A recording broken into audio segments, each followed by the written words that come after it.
Hi guys, welcome back. My name is C S Shantanu Bhandari और आज मैं आपसे बात करूंगा अपनी जर्नी के बारे में। आई नो बहुत सारे स्टूडेंट मुझसे कह रहे थे कि सर काफ़ी समय हो गया, आपने प्रॉमिस किया था और लेट हो गया उस चीज़ के लिए। सो आई नो बिकॉज समय नहीं मिल पा रहा था मुझे कि मैं पूरा का पूरा इसको कंप्लीट कर सकूं। बट फाइनली आज हम बात करने वाले हैं। अपनी स्क्रीन पे आप देख ही रहे हैं कि 3 स्टेजेस ऑब्वियसली सी एस के अंदर हैं, तो आज उसी के बारे में सारी बात आपको बताऊँगा और कैसे मैंने फर्स्ट अटैम्प्ट में सी एस जो है वो क्वालिफाई किया ये भी बताऊँगा। एंड साथ साथ मुझे ऐसा लगता है क्योंकि to be very honest with you, आज भले मेरी जो भी पोजीशन है वो कहीं ना कहीं काफ़ी बेहतर है, बहुत अच्छी है जो पहले हुआ करती थी। बट मैं आपको बताऊं कि जब हम कोई कोर्स स्टार्ट करते हैं ना, तो बहुत बार हमें भी एक अंदर से होता है कि अपने पेरेंट्स की हम मदद करें फाइनेंशियली, अदरवाइज भी मदद करें जो कर सकते हैं। और उन्हें भी हमसे उम्मीद रहती है फॉर श्योर, है ना। चाहे बीट अ बॉय और गर्ल, अब तो कोई फ़र्क ही नहीं रह गया खैर इन सब चीज़ों में, बट उम्मीद तो डेफिनेटली होती है।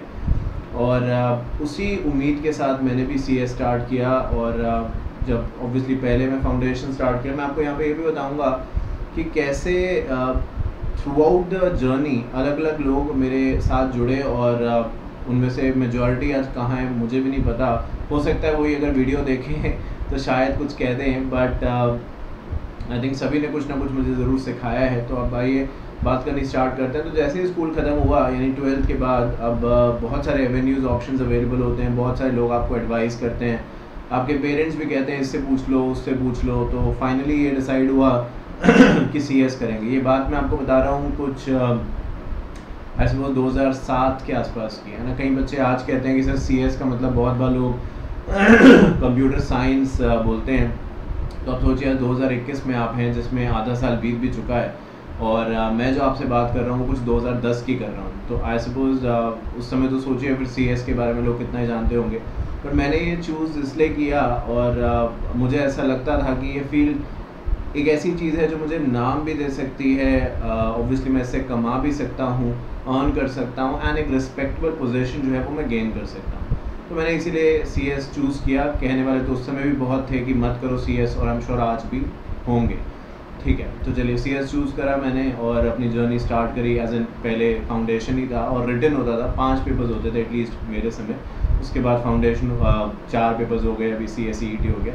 तो 5 पेपर्स होते थे। क्लासेस कोचिंग मैंने ज्वाइन करी। उस समय ऐसे प्राइवेट कोचिंग्स कम होती थी या होती नहीं थी ऐसे वो शायद, तो चैप्टर्स की कोचिंग होती थी जो आपके आज चैप्टर्स होते हैं वहीं पे होती थी क्लासेस। तो ऑब्वियसली मैं भी वहीं पे जाने लगा, पढ़ने लगा। तो वहाँ पे ऑब्वियसली दोस्त बनते ही हैं आपके, क्योंकि आप स्कूल से निकलते हैं तो सारे लोग तो आपके साथ सी एस नहीं करते, तो कुछ लोग कुछ करते हैं कुछ। तो हमारे 5 लोगों का जो था वो एक ग्रुप बन गया था। और अनफॉर्चुनेटली उन पाँच में से, मतलब मैं एक था, 4 और थे, तो चारों में से कोई भी सी एस नहीं बना अनफॉर्चुनेटली, जिसका मुझे हमेशा से बहुत दुख रहेगा।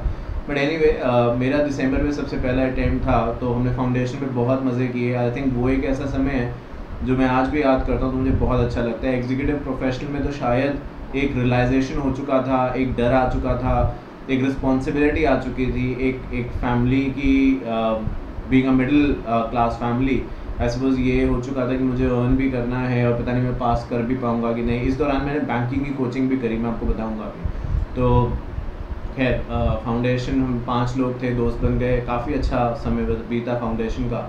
मेरा सबसे पहला अटैम्प्ट था, उन बाकी चारों का जून में था, तो मेरा दिसंबर में था। तो मैंने दिसंबर का दिया और रिज़ल्ट आया फरवरी में, जो आज भी 25 फेब है, तो वो क्लियर हो गया मेरा। और उनका जून में था। जब मेरा क्लियर हो गया तो ऑब्वियसली मैं एग्जीक्यूटिव में आ गया, तो नए दोस्त मिले मुझे और वो लोग जून में ऑब्वियसली थे। जून में उनमें से 4 में 2 का क्लियर हुआ और 2 का नहीं हुआ, और 2 ने वहीं पे कोशिश भी करी एक बार फिर, बट फिर भी नहीं हुआ तो उन्होंने छोड़ ही दिया। तो जो 2 और थे जिनका क्लियर हो गया था वो भी बहुत खुश थे, मैं भी बहुत खुश था कि चलो वो भी एग्जीक्यूटिव में तो आ गए हैं ना। अब मेरा फिर से, क्योंकि दिसंबर में अटैम्प्ट था तो 1 साल बाद ही आप दे सकते थे, तो फिर अगले साल दिसंबर में अटैम्प्ट पड़ा मेरा। इस दौरान मैंने अगेन चैप्टर्स में कोचिंग करी और मुझे टू बी वेरी ऑनेस्ट, जब दिसंबर में अटैम्प्ट मेरा हो रहा था जब उसका रिज़ल्ट आने वाला था, तो मुझे कहीं ना कहीं लग रहा था यार मुझसे नहीं होगा ये, क्योंकि एग्जीक्यूटिव फाउंडेशन के मुकाबले बहुत टफ़ है, बहुत ज़्यादा समय लगता है। अब उसमें भी लोग एक साथ क्लियर करते हैं, रैंक भी लाते हैं, वो सब है, बट मैं अपनी बात बता रहा हूँ। तो मुझे ऐसे कहीं ना कहीं दिल के अंदर एक फीलिंग थी कि यार हो नहीं पाएगा, तो उससे भाई छोड़ दे, ये कुछ और ही देख लेते हैं। तो पता नहीं कैसे घर के अंदर ये बात हुई कि चलो बैंक का बड़ा अच्छा स्कोप है, मेरे कोई अंकल बैंक में भी थे उस समय, तो उन्होंने कहा कि भाई बैंकिंग का बहुत बहुत ही अच्छा स्कोप है। और मैंने भी उस चीज़ के लिए हाँ में हाँ, मतलब स्लाइटली होता है ना कि आप किसी चीज़ को अपोज नहीं करते बट आप उस चीज़ को हाँ भी नहीं बोलते और you go with the flow, क्योंकि मुझे पता ही था कि हो सकता है मेरा CS ना ही हो, चांसेस मुझे यही लग रहे थे।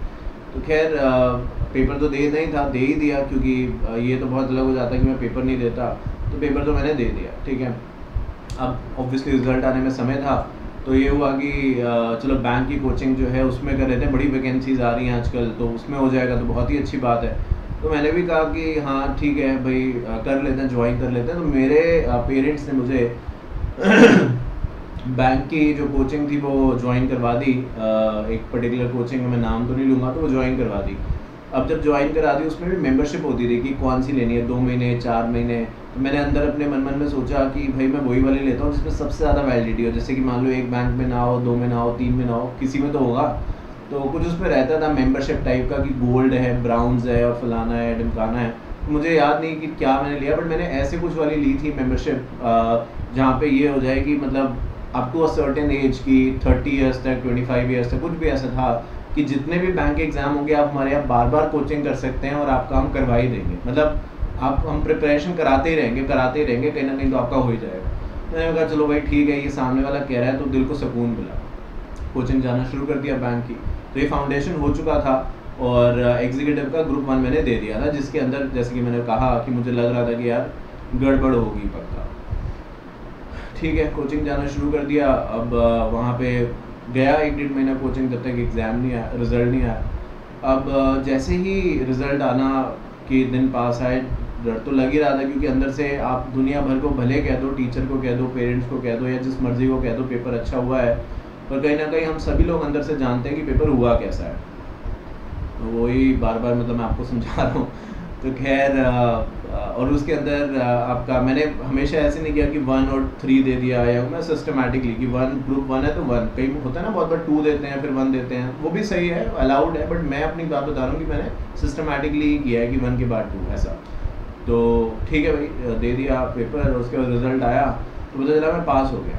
अब इससे खुशी की बात मेरे लिए कुछ और हो नहीं सकती थी, क्योंकि एक्सपेक्टेशन मेरी कुछ भी नहीं थी, बट मैं पास हो गया था। अग्रीगेट जो भी बना हो मुझे याद नहीं, और इससे आज कोई फ़र्क भी नहीं पड़ता, कोई नहीं पूछता कि मेरे एग्जीक्यूटिव में कितने मार्क्स हैं, बट मैं पास हो गया और फर्स्ट अटैम्प्ट में हुआ, ये बहुत खुशी की बात। मेरा कॉन्फिडेंस बहुत बढ़ चुका था। और बैंक की कोचिंग मैंने जाना थोड़ा साइड लाइन कर दिया, क्योंकि मुझे ऐसा लग रहा था कि CS is the best in terms of the bank, क्योंकि बैंक में मैं ट्राई कर चुका था पेपर्स वगैरह, वैसे प्रैक्टिकली देने नहीं गया, कोचिंग की थी 1-1.5 महीने, बट मेरा इंटरेस्ट कुछ बन नहीं रहा था उसके अंदर। तो मुझे यही लगा कि यार ये हो गया है और इसके अंदर ही मेरी ग्रोथ है, इसी के अंदर मेरा फ्यूचर है और मुझे यही करना है। तो इस दौरान अगर मैं फ्लैशबैक में जाऊँ तो मेरे दोस्त तो वो अभी भी वहीं पे थे, मतलब जिन्होंने एग्जीक्यूटिव दिया, मेरा दिसंबर में दिया तो फेब में रिज़ल्ट फिर से आया, मैं पास हो गया। उन्होंने जून में दिया उनका अगस्त में रिज़ल्ट आया, नहीं पास हुए, फिर दिया फिर नहीं पास हुए, तो वो तो फिर वहीं के वहीं रह गए कि आगे नहीं आए। उन्होंने कहा कि यार इतना समय लग रहा है, आप तो और समय नहीं दे सकते, तो हम कुछ और ही करेंगे। तो वो चीज़ अलग होती है जब आप एक क्लास पे मिलते हैं और एक सिर्फ फ़ोन पे बात करते हैं, तो फ़र्क होता है थोड़ा बहुत दोनों चीज़ों में। तो खैर वहाँ पे उन लोग की कहानी थोड़ी सी अलग हो गई, फिर थोड़ा सेपरेट टाइप हो गए, सब लोग अपना अपना करने लगे, मैं भी आगे निकल गया। फिर ग्रुप 2 की बारी आई, तो ग्रुप 2 भी मैंने ऑब्वियसली चैप्टर में ही कोचिंग करी। उस समय यही होते ही थे, है ना, ऑनलाइन ऑफलाइन ये सब कुछ भी नहीं था, सिर्फ चैप्टर्स की कोचिंग होती थी। तो वहाँ गया मैं चैप्टर्स में जो भी आपका आजकल EBCL और जो भी सिक्योरिटीज़ लॉ है या जो और रहा होगा उसमें मुझे याद नहीं है, तो वो मैंने किया। और वहाँ भी मतलब उस बार तो मैं शायद थोड़ा ज़्यादा ही कॉन्फिडेंट था कि मैं पास हो जाऊँगा, क्योंकि एक बार अगर आपको एक बोलते हैं ना डूबते को तिनके का सहारा, तो वो अगर मिल जाता है ना तो आई थिंक बहुत बहुत हेल्प मिलती है। आप लाख मोटिवेशनल वीडियोस देख लीजिए, एक कोई किस्सा आपके साथ हो जाए जो आपको मोटिवेट कर देगा, वो उन लाखों मोटिवेशनल वीडियो से कहीं ना कहीं ज़्यादा अच्छा होगा। वो हो चुका था मेरे साथ और मैं आगे बढ़ चुका था। और अब मैंने ग्रुप 2 की प्रिपरेशन स्टार्ट कर दी, और ग्रुप 2 की प्रिपरेशन के स्टार्ट करने के साथ साथ मुझे भी ऐसा भी लगने लगा, शायद उस समय की बात है जो मुझे याद पड़ता है कि यार अब मैं कब तक यही करता रहूँगा, क्योंकि इसमें बड़ा समय लगता है चीज़ों के अंदर, है ना। फिर ट्रेनिंग भी थी और सब कुछ, अभी फाइनल भी बाकी था, तो और डिमोटिवेट तो करने वाले बहुत सारे लोग होते ही होते हैं। तो खैर अभी तक सब कुछ सही चल रहा था, और जो मुझे याद है उसके हिसाब से फिर मैंने ऑब्वियसली ग्रुप 2 दिया, और मैं पास भी हो गया। अगेन फर्स्ट अटेम्प्ट में पास हो गया, और इसके लिए मैंने कोई सच बहुत डिफरेंट अप्रोच नहीं अपनाई कि मैं 10 घंटे पढ़ा या 12 घंटे 15 घंटे, नहीं, मैं उस तरीके का हूँ ही नहीं। बस मैं ये कंसिस्टेंसी फॉलो करता था कि मतलब मैं आपको बता देता हूँ सच में, जब मेरा एग्ज़ाम्स होते थे ना, मेरे घर पे मेरी मम्मी आज तक ये बात बोलती है दूसरों को, वो ये है कि जब मेरे एग्ज़ाम्स होते थे ना तो मैं बहुत ही सीरियसली लेता था पढ़ाई को। मतलब उस समय फिर फ़ोन कहाँ है, नहीं है, कौन क्या है, क्या हो गया है, मुझे इससे मतलब नहीं है। अगर कुछ हो भी गया है तो बहुत अर्जेंट है, तो भी मतलब बहुत ही ज़्यादा है, तब भी मुझे कोई मतलब नहीं, क्योंकि मैं जानता हूँ कि वो कुछ घंटे एग्ज़ाम के थे। अभी छुट्टियाँ मिलने लगी हैं, पहले बैक टू बैक एग्ज़ाम्स होते थे, अभी तक अभी से ही मिलने लगी हैं छुट्टियाँ।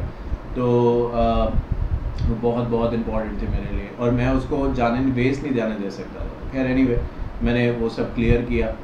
अब जब मैंने क्लियर कर लिया तो ये मुझे लगने लगा, मतलब मैं फाइनल में आ चुका था और फर्स्ट डे में सब कुछ हो रहा था, तो कॉन्फिडेंस तो हाई था ही, बट सिर्फ एग्जीक्यूटिव के भरोसे या फाइनल में आ जाने के बाद तो क्या ही होने वाला था। नौकरी तो ऐसा सच मिलने नहीं वाली थी, मतलब नौकरी इन द सेंस वो वाली नौकरी जहाँ पे आप उम्मीद करते हैं आपको सैलरी अच्छी खासी मिले, फैमिली आप पे डिपेंड हो सके या वो रिलैक्स हो सके, वैसे तो शायद कुछ होने नहीं वाला था।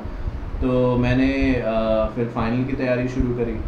अब जब फाइनल की तैयारी कर ही रहा था तो मैं दिल्ली आया, ठीक है, तो फाइनल की तैयारी करते हुए दिल्ली आया, क्योंकि उस समय हमारा जो चैप्टर था लखनऊ, वहाँ पे यही कोचिंग होती थी, फाउंडेशन और एग्जीक्यूटिव। फाइनल का था ही नहीं उधर, होती ही नहीं थी, ये नहीं कि ख़राब अच्छी, होती नहीं थी कोचिंग। और आई थिंक ख़राब और अच्छा कुछ होता भी नहीं, टू बी वेरी ऑनेस्ट, क्योंकि आप देखिए एक ही कोचिंग में 10 बच्चे अगर पढ़ते हैं, 100 पढ़ते हैं, 1000 पढ़ते हैं, तो सारे पास भी नहीं होते और सारे फेल भी नहीं होते। आई थिंक बहुत कुछ इस पर भी डिपेंड करता है कि सामने वाला पढ़ा कैसे रहा है, बट उससे ज़्यादा इस पर डिपेंड करता है जो स्टूडेंट है वो उस चीज़ को ग्रास्प कैसे कर रहे हैं। तो खैर मैं दिल्ली आ गया, पढ़ने लगा, और यहाँ पे कोचिंग करी मैंने। उसके बाद इस दौरान मुझे एक बीच में भूत सवार हो गया मेरे दिमाग में। मैंने शायद पहले भी आई थिंक व्हाट्सएप पे कहीं पे कहा था ऐसा कुछ, मेरे दिमाग में था कि मुझे आरजे बनना है, मतलब रेडियो जॉकी बनना ही बनना है। तो मैं लखनऊ में भी जब मैं था तो काफ़ी कोशिश करी मैंने इसके बारे में, मेरा उसको एक्सपीरियंस नहीं था, बट एक जुनून था कि बनना है यार, मतलब यही करना है। अगर कुछ है ऐसा जो मैं करना चाहता हूँ अपार्ट फ्रॉम सीएस, तो वो यही है। बैंक वगैरह तो आज भी मेरे उसमें नहीं है, तो था ऐसा करना। पता नहीं कैसे क्या कनेक्शन बना कि मैंने यहाँ पे दिल्ली में फिल्म सिटी है नोएडा, वहाँ पे पता नहीं कैसे किससे कांटेक्ट हुआ, मुझे आज भी याद नहीं कि मैंने क्या किया होगा उस समय।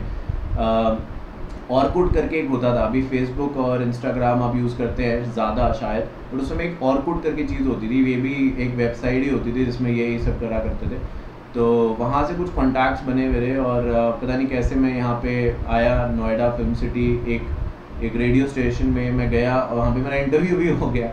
और वहाँ पे पता नहीं उन्हें कैसा लगा कि मुझे आता है चीज़ें, जबकि मेरे पास कोई प्रैक्टिकल एक्सपीरियंस, कोई डिग्री कुछ नहीं था। तो उन्होंने कहा कि हम आपको 10,000 रुपये देंगे, और उस समय 10,000, आज भी बहुत सारे लोगों की सैलरी भाई 10,000 रुपये होती है।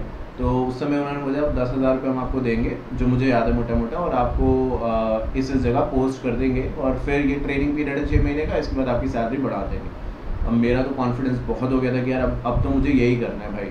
मैंने घर पे बात करी, वो कहते भाई कहाँ, क्या दिल्ली तुम क्या करने क्या गए थे और कर क्या रहे हो, क्या चल क्या रहा है ये? तो मैंने बोला नहीं, मुझको तो यही करना है भाई। कहते देख लो, सोच लो। तो फिर मैंने सोचा, अब देख लो सोच लो मतलब मना ही था, बट अब मान नहीं रहा था मैं, तो वो क्या कहते। तो बोलते रहे, बताया कि समझाया कि ये सही है वो गलत है। मैंने भी सोचा, फिर मैंने कहा, उन्होंने कहा अगर 10,000 रुपये आज मिल रहे हैं तुम इसके पीछे जा रहे हो, बट सीएस जैसी चीज़, और वो भी यहाँ आके छोड़ रहे हो प्रोफेशन में जब तुम आ चुके हो, और अभी भी ट्रैक रिकॉर्ड इतना अच्छा रहा है, तो अगर एक तरीके से सीएस हो जाएगा तो कहीं ज़्यादा अच्छी पोजीशन पे पहुँच जाओगे, इससे कहीं ज़्यादा अच्छी पोजीशन पे पहुँच जाओगे। तो समझाई ऐसे करके काफ़ी सारी चीज़ें, शायद इससे कुछ ज़्यादा ही कहा होगा जो मुझे अभी याद भी नहीं है, पर फाइनली यही हुआ कि मैंने सीएस ही करना स्टार्ट किया। मतलब जहाँ था वहीं पे फिर मैंने करना स्टार्ट कर दिया, उसको जाने दिया उस अपॉर्चुनिटी को, क्योंकि उनका ये कहना था कि इससे कोई तुम्हारा करियर नहीं होने वाला। पता नहीं सही था कि नहीं, बट उस समय मैं वो चीज़ जाने दिया, फिर से मैं सीएस पे लग गया, पूरा कंसंट्रेशन मैंने सीएस पे अपना कर दिया। अब इसके बीच में बहुत सारे लोग अगेन, वो जो दोस्त थे वो तो कहीं के कहीं जा चुके थे, और जो नए बने उनमें भी कई लोग बुरा मान गए क्योंकि मैं समय नहीं दे पाया, और कई लोगों ने बात करनी बंद कर दी, बट दैट इज़ ओके। एक चीज़ मेरी जो है, जो मैं हमेशा से ही करता हूँ, वो ये कि जो हो गया ना, जो चीज़ पीछे चली गई, उसको रिग्रेट नहीं करता कि नहीं ऐसा क्यों ऐसा क्यों। उससे अगर कुछ है तो अपनी गलती अगर रियलाइज़ कभी होती है तो उसको सीख के आगे वो ना करने की कोशिश करता हूँ कि गलती दोहराऊँ ना। पर मैं कभी ऐसा नहीं करता, और मैं कहूँगा कि आप भी ऐसा ही करिए कि जो हो गया उसको आप जाने दीजिए और आगे बढ़िए अपनी लाइफ के साथ। बिकॉज जो हो गया उस पर सोचना मतलब समय वेस्ट करना। अब चाहे वो उसको आप पर्सनली लीजिए, प्रोफेशनली लीजिए, कैसे भी लीजिए, XYZ। और एक इस एज में तो ये सब चीज़ें होती ही होती हैं, जो आई एम श्योर आप भी समझ रहे होंगे। तो मैंने कभी वापस पीछे नहीं देखा क्या है क्या नहीं, आगे बढ़ता गया आगे बढ़ता गया। तो प्रोफेशनल तक पहुंच चुका था और यहाँ पे कोचिंग वगैरह कर ली थी स्टार्ट। और फिर वही हुआ कि उस समय प्रोफेशनल में 8 पेपर्स होते थे, मैंने 4 करके पेपर्स दिए। 4 पेपर्स पहले दिए, वही first and second group, third and fourth ऐसे होता था। तो दो पेपर्स होते थे, 4 ग्रुप 8 पेपर्स। तो पहले के 2 ग्रुप दिए जिसमें FM वगैरह भी था, और वो मेरा क्लियर हो गया। मतलब फिर से वही हुआ, क्लियर हो गया। बट जो मैं आज आपको बोल रहा हूँ ना, आपको लगे कि हो सकता है सर आप कह रहे हैं क्लियर, बट इतना आसान ये नहीं होता। ये आप में से बहुत सारे लोग ये बात अच्छी तरीके से जानते हैं। It's not that easy. बहुत बहुत बहुत एफर्ट्स लगाने पड़ते हैं, तो कहीं जाके आप ये कहते हैं कि मेरा क्लियर हो गया, है ना। और फिर जैसे कि मैंने कहा, एक्सपेक्टेशन बढ़ती जा रही थी क्योंकि अब मैं एकदम लास्ट स्टेप पे पहुंच चुका था। इस दौरान मुझे लगा कि यार जॉब भी कर लेता हूँ, शायद कोई एक फैमिली सपोर्ट हो जाएगा। ऑल्दो ऐसी कोई खास दिक्कत भी नहीं थी, बट ये था कि अगर मैं कुछ कर सकूँ अपनी फैमिली के लिए तो अच्छा होगा, मुझे खुशी होगी, क्योंकि उन्होंने इतना समय बिताया है, मतलब मुझे एक तरीके से मदद करी है, तो मेरी भी तो कोई जिम्मेदारी बनती है। तो मैंने कहा कि कोशिश करता हूँ मैं। तो इस दौरान मैंने काफ़ी जगह कोशिश करी, बट क्योंकि CS हुआ नहीं था अभी तक, तो किस बेसिस पे मैं करता। और ट्रेनिंग में वो बाद में भी बताऊंगा, ट्रेनिंग की बात आपको सारी, बट फिलहाल आज जनरल बात करूँ। तो ट्रेनिंग में वो पैसे नहीं मिल सकते आपको, मतलब ट्रेनिंग का जो नॉर्मल स्टाइपेंड है उस समय, तो आज मेरे ख्याल से 3-4 हज़ार है, तो उस समय आप सोच लीजिए क्या रहा होगा। तो वो आप जो उम्मीद करते हैं कि 15-20-25 हज़ार कुछ ऐसे मिल जाए, वो तो बिल्कुल ही नहीं मिल सकता, है ना। उस समय तो बिल्कुल नहीं मिल सकता था। ये बात मैं 2010-11 की कर रहा हूँ, तो आज 2021 है, तब भी मुश्किल हो जाती है। तो आप खुद ही आइडिया लगा देते हैं। तो इस दौरान मैंने काफ़ी और जगह पे न्यूज़पेपर में जॉब्स वगैरह देखा, ढूंढा, मिली भी, गया भी इंटरव्यू के लिए, और इंटरव्यू बहुत दिए मैंने। मेरी मम्मी मुझसे बाबा ये कहती थी कि इंटरव्यू में तो चले जाओ, करना नहीं करना है, बट एक बार एक्सपीरियंस हो जाएगा। चला गया इंटरव्यू में, बहुत सारे इंटरव्यू अलग अलग जगहों पे दिए, उनमें से बहुत में सिलेक्शन भी हो गया, बट ज्वाइन नहीं मैंने कहीं भी किया, क्योंकि हर जगह कुछ टर्म्स ऐसी थी जो आई थिंक मैं कर नहीं सकता था पढ़ाई के साथ, क्योंकि मैं इस दौरान अपनी पढ़ाई भी कर ही रहा था, तो थोड़ा सा मुश्किल हो जाता। और फिर से वही बात आती है कि मैं फोकस कहाँ करूँ। अगर मैं नौकरी पे फोकस करने लग जाऊँ, मैं आपको आज ही बता दूँ, अगर आप में से भी कोई सोचता है कि वो नौकरी के साथ पढ़ लेगा, तो मैं ये नहीं कहता कि इम्पॉसिबल है, लोग IAS तक की प्रिपरेशन कर ले जाते हैं, बट एक्सेप्शन ज़रूर है वो। तो आई थिंक हमारा फोकस रहना चाहिए, बिकॉज वो 6 और 8 महीने की बात है, और वो जैसे भी है उसको अगर आपने निकाल लिया, तो मुझे ऐसा लगता है कि पूरी ज़िंदगी जो है वो इजी हो जाएगी। और अगर उस 6-8 महीने में हम नौकरी के चक्कर में पड़े रहे, तो फिर जो बैलेंस स्टडी का है वो कहीं ना कहीं गड़बड़ हो सकता है।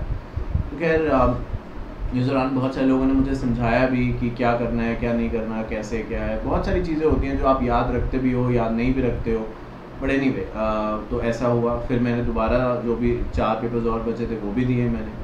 अब उस दौरान टैक्स का पेपर था, है ना। प्रैक्टिकल पेपर्स में थोड़ा सा, आप जानते हैं, सारे सब्जेक्ट्स पढ़ाता हूँ एक्सेप्ट प्रैक्टिकल फॉर नाउ। तो टैक्सेशन का पेपर था, और टैक्सेशन में अगेन मैंने क्लासेस ली, और टैक्स का फिर यही हुआ, क्लियर कर लिया मैंने। तो मुझे खुद नहीं यकीन होता था, पता है आपको, कि यार मैं फर्स्ट टाइम में कैसे कर रहा हूँ, मतलब मैं ऐसा क्या कर रहा हूँ। मैंने देखता था मेरे साथ के जो दोस्त थे, जो 10th में 12th में मतलब 80-90-95% लाते थे, वो नहीं कर पा रहे, इतने बड़े बड़े स्कूल्स में पढ़े हैं, और मैं एक बड़े नॉर्मल से स्कूल में पढ़ा हुआ इंसान, मैं ऐसा क्या कर रहा हूँ जो मैं रेगुलरली ये करता जा रहा हूँ। कुछ तो होगा ना, मैं कुछ तो ऐसा कर रहा हूँगा। मैं कोई अलग से महंगे नोट्स और ऐसा भी कुछ नहीं कर रहा कि भाई मैं कुछ पढ़ रहा हूँ खास या कुछ और, जैसे कि मैंने कहा 15 घंटे 12 घंटे, वो भी नहीं कर रहा। मैं कर क्या रहा हूँ आखिरकार। तो मैंने इंट्रोस्पेक्ट आई रियलाइज समवेयर कि कहीं ना कहीं ब्लेसिंग्स का भी देखो बहुत बहुत सपोर्ट होता है। पता है आपको, ब्लेसिंग्स बहुत सपोर्ट करती हैं। मैं मतलब उस चीज़ के लिए भी थैंकफुल हूँ। फिर वही एक डेस्टिनी होती है और एक आपकी डेडिकेशन होती है, वो मैं करता गया, और मुझे लगता है शायद उन्होंने बहुत इंपॉर्टेंट रोल प्ले किया, बिकॉज मेरी अपनी खुद की तो हैसियत नहीं थी। और आज भी मैं ये बात आपको बोल ही रहा हूँ, और ये यूट्यूब पे जाएगा तो इसका मतलब आप भी इसे सुनेंगे मेरी खुद की हैसियत बिल्कुल भी नहीं थी कि मैं इतना सब कुछ अकेले कर पाता। ये ऊपर वाले की ब्लेसिंग्स है, मेरी फैमिली का, मेरे पेरेंट्स का, उन सब नोन अननोन का, जो बुरा माने अच्छा माने, उन सभी का एक आई थिंक एक कंट्रीब्यूशन है। सभी कुछ ना कुछ सिखा के गए मुझे, और यहाँ पे फाइनल मैंने क्लियर कर लिया। अब जब मैं नेक्स्ट पार्ट लेके आऊँगा तो मैं बताऊँगा कि जॉब के बारे में क्या हुआ। थोड़ा ग्लिम्स बता देता हूँ आपको। उस पार्ट में मैं आपको बताऊँगा कि मेरी नौकरी की शुरुआत कहाँ से हुई और सैलरी कितनी जो थी मुझे मिलती थी, और फिर उस दौरान क्या क्या हर्डल्स आए। एक बार तो ऐसा हुआ था, बताऊँगा आगे आपको किस्सा, कि रात 10 बज चुके थे, मैं ऑफिस में ही था, और एक दो दिन ऐसा चल रहा था कि पता नहीं क्यों रात 10, मतलब एक्स्ट्रा ऑर्डनरी बात है रात 10 बजना ऑफिस में। तो और मैं ये भी करता था, मैं आपको बता दूँ कि मैं पढ़ा तब से रहा हूँ जब से मैं CS बना हूँ। लखनऊ चैप्टर में भी मैंने पढ़ाया, अलग अलग कोचिंग्स में मैंने पढ़ाया, दिल्ली में मैंने आई थिंक कुछ 8-9 साल पढ़ाया। उसके बाद मैं अपना आज यहाँ पे कर रहा हूँ। तो वहाँ पे होता था, मेरा 6 बजे ऑफिस ख़त्म होता था और मेरी 6 बजे ही क्लास का टाइम होता था। और मुझे बॉस जो थे वो छोड़ते ही नहीं थे, वो 5 बजे ही सारा काम देते थे मुझे, पता नहीं जानबूझ के या जो भी था। 4 बजे 5 बजे रेयर ही होता था कि मैं भाग के निकल जाऊँ, क्योंकि वो देख लेते थे तो मुझे जाने नहीं देते थे, और उधर क्लास का टाइम होता था मेरा, तो मुझे करना ही था वो। तो इन एनी केस वो सब मैं आपको बताऊँगा। और एक बार तो ऐसा भी हुआ कि मैं इतना परेशान हो गया था उनसे कि मुझे समझ नहीं आ रहा था मैं क्या करूँ। मतलब लिटरली ऐसा लग रहा था यार मैं करूँ क्या, मतलब। और ऐसी ये चीज़ें होती हैं, मैं आपको बता दूँ कि बहुत बार आप कहीं शेयर भी नहीं कर सकते, क्योंकि आपकी प्रॉब्लम बहुत बार शायद ऐसी है जो सिर्फ आप समझते हैं, या वो समझ सकता है जो आपकी फील्ड का हो। मतलब पेरेंट्स सपोर्टिव हो सकते हैं, बट वो अगर कुछ कर सकते हैं ना आपके लिए सिचुएशन में, तो वो आपको सहारा दे सकते हैं, बट सजेशन या जो रास्ता है वो आपको खुद ही निकालना है। फेस तो आपको खुद ही करना है। वो आपके लिए ऑफिस नहीं जा सकते, वो आपके लिए ऑफिस में बॉस के जो भी बातें हैं वो तो नहीं सुन सकते। तो ये सब चीज़ें मेरे साथ हुई हैं, और आई एम श्योर मैं सच्ची सारी बात आपको बता रहा हूँ। तो ये चीज़ भी आपको आज समझ में आई होगी कि कैसे क्या था। कुछ ऐसे पॉइंट्स रहे होंगे जो शायद मुझे याद भी नहीं रहे अभी बताने में, क्योंकि मैंने कहीं लिखा नहीं कि क्या है क्या नहीं, जो दिमाग में आ रहा है, इतनी पुरानी बातें हैं। बट आपको बताऊंगा सारी और चीज़ें नेक्स्ट पार्ट के अंदर। उम्मीद करता हूँ आज की वीडियो आपको अच्छी लगी होगी, और अगर अच्छी लगी है तो और मोटिवेशन भी इसमें मिला है तो ज़रूर इसको शेयर करिए, चैनल सब्सक्राइब करिए, और वीडियो लाइक तो कर ही दीजिए। पार्ट 2 बहुत ही जल्दी मैं लेके आ रहा हूँ, जिसमें सैलरी के बारे में बात करूंगा और बताऊंगा कि किस तरीके से जो प्रोफेशनल लाइफ है वो मेरी आगे बढ़ी, और आज यहाँ तक जब मैं पहुँचा हूँ तो इस दौरान क्या क्या चीज़ें मैंने फेस करी हैं। Thank you so much for watching.